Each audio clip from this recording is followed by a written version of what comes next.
Good morning বন্ধুরা, কেমন আছো সবাই? আশা করি সবাই ভালো আছো, সুস্থ আছো। আর আমি কিন্তু খুব ভালোই আছি। তোমাদের সবাইকে স্বাগত জানিয়ে শুরু করছি আজকের ব্লগ।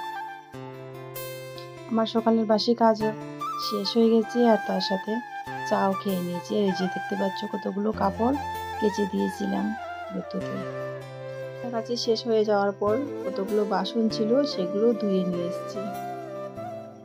স্নানের পর কিন্তু আমাদের প্রথম কাজ হচ্ছে ঠাকুর পুজো দেওয়া, আর তাই আমি সোজা চলে এসেছি ঠাকুর ঘরে ঠাকুর পুজো দিতে।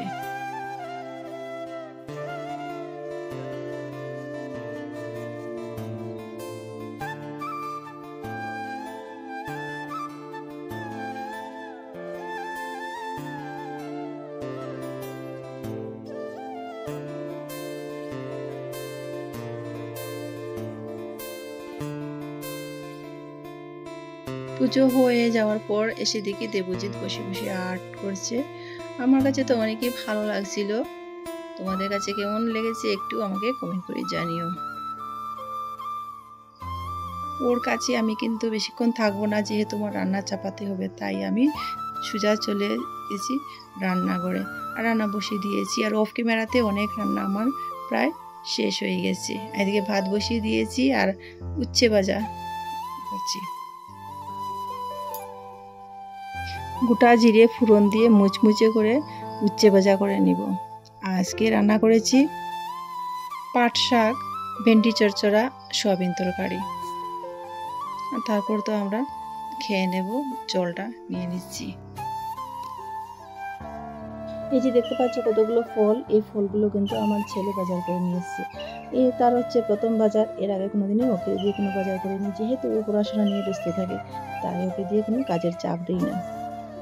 তার মধ্যে ছিল ড্রাগন ফল, আর এই ফলটাকে প্রথমে ভালো করে ধুয়ে পরিষ্কার করে নিয়েছি। কালারটা দেখতে পাচ্ছ কত সুন্দর। আমিও কিন্তু যত্ন সহকারে কাঁচির সাহায্যে ওটাকে কাটছিলাম। ক্যামেরার পিছনে কিন্তু আমার পরিবারের সবাই ছিল, আমি কিন্তু একা ছিলাম না।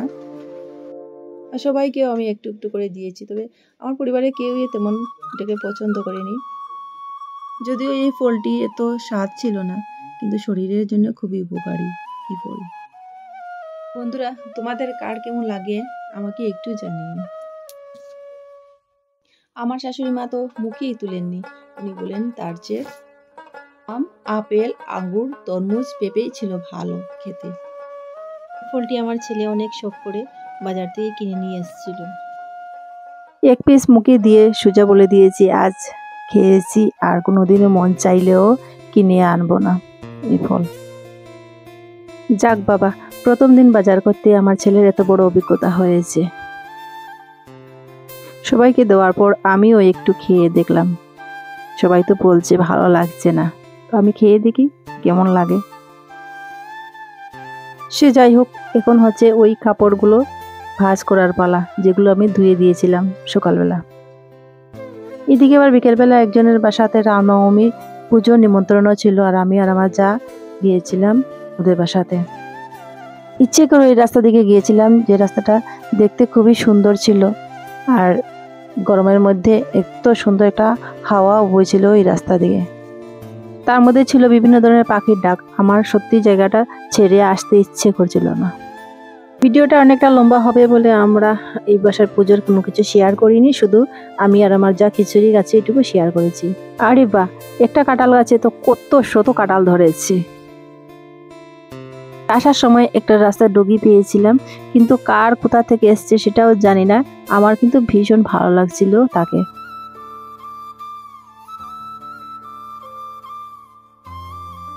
আমিও কিন্তু ওকে ভয়ে ভয়ে একটু আদর করে নিয়েছি।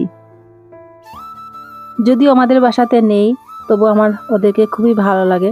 ওরা কিন্তু খুব মায়ার। তারপর বাসায় এসে হাত পা ধুয়ে ফ্রেশ হয়ে সন্ধ্যাবাতি দিয়ে একটু পাশের বাসাতে পুজো ছিল, সেখানেও গিয়েছিলাম আমি আর আমার যা। আমাদের এখানে কিন্তু বেঙ্গলি নেই, সবাই মণিপুরি সম্প্রদায়, আর পুজো হচ্ছিল মণিপুরি ভাষাতে। এখানে মায়ের আরতি করছে কুমারীরা।